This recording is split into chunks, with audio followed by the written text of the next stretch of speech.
натяжной потолок все знают, да, и вот от него, если мы представим, что сверху кто-то ходит,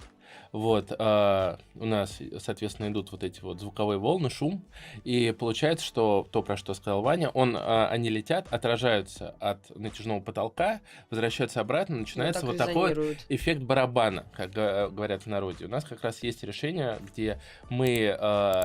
выражаясь вашим языком, ковер, да, но это на самом деле вибродемпфирующий мат, там внутри иглопробивное волокно, которое очень хорошо поглощает вот эти вот все волны, клеем и прикрепляем к потолку, и только после этого идет натяжной потолок.